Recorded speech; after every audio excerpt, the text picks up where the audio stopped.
Avec nous pour en parler, Nassim Majidi, vous êtes la cofondatrice et directrice du centre de recherche Samuel Hall basé à Kaboul. Vous vous trouvez, vous, à Vézelay, en Bourgogne, mais vous avez, on l'imagine, une pensée solidaire envers les femmes qui vivent aujourd'hui en Afghanistan. Oui, bien sûr, et je travaille jour et nuit pour essayer aussi d'évacuer nos collègues à nous sur place, qui sont des chercheuses, des femmes qui sont aussi en danger. Et juste pour revenir sur les propos de votre journaliste, les femmes ont déjà disparu derrière les murs de leur maison. Toutes les photos de Kaboul, de l'aéroport que vous pouvez voir, sont des photos d'hommes. Les femmes sont déjà laissées derrière, interdites de sortie, soit par leur famille, de peur de représailles, soit elles-mêmes, elles se l'imposent. Donc c'est ça la réalité, elles sont déjà emprisonnées. Face à ça, l'un des mollahs des talibans s'est adressé aux femmes à Kaboul aujourd'hui. Une des collègues me l'a dit en leur disant: n'ayez pas peur, sortez de chez vous, continuez à travailler, mais si on vous voit maquiller des ongles ou les lèvres, on va tout couper. Donc c'est ça le discours et c'est ça la deuxième moitié de la phrase qu'il faut communiquer, c'est que les talibans aujourd'hui ont une opération séduction devant les médias, ils veulent rassurer, il y a une instrumentalisation des médias, ils parlent de sérénité et d'humilité face à une victoire que eux-mêmes ne pensaient pas si rapide, mais à Herat, les femmes sont interdites à l'université. À Kandahar, les employés de banque ont été sortis de force, les femmes pour être remplacées par des hommes. Et dans les villages, on prend les femmes et les filles de force pour les marier si elles sont veuves, si elles sont célibataires. Elles sont forcées à porter la burqa et avoir un chaperon avec elles pour sortir. Donc même si les porte-paroles disent que les talibans ont changé, que leur politique a changé, sur le terrain, ce n'est pas du tout ce qu'on entend. Et les Afghans se préparent aujourd'hui au pire et on voit déjà les Afghans qui effacent les images des femmes sur les devantures des magasins, des salons de beauté, parce qu'ils savent très bien ce qui les attend. Cet appel adressé aux femmes, affirmant qu'elles auraient un rôle à jouer dans la future administration, en accord, en conformité avec la charia, la loi coranique, vous n'y croyez donc pas?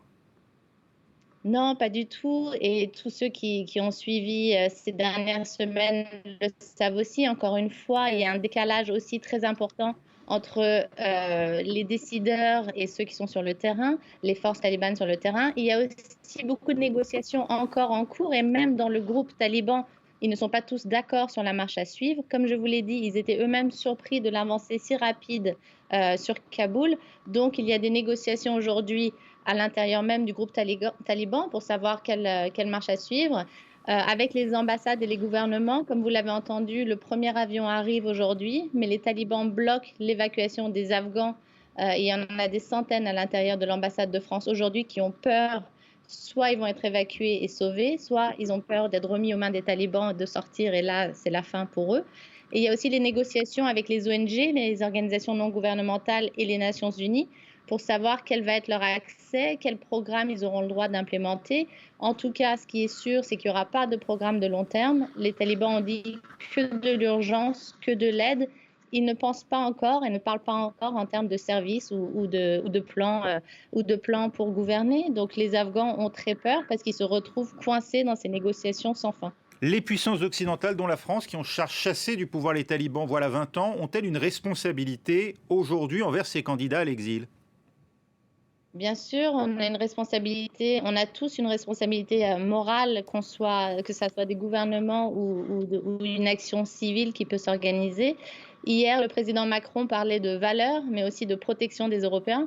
Il ne faut pas penser en ces termes-là, il ne faut pas penser en termes de migrants ou de demandeurs d'asile ou de flux irréguliers comme il en a parlé.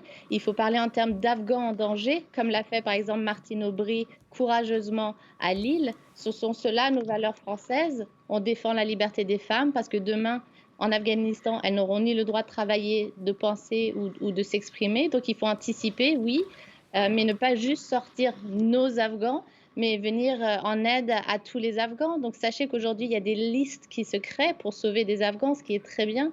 Des journalistes, des chercheurs, des chercheuses, des activistes.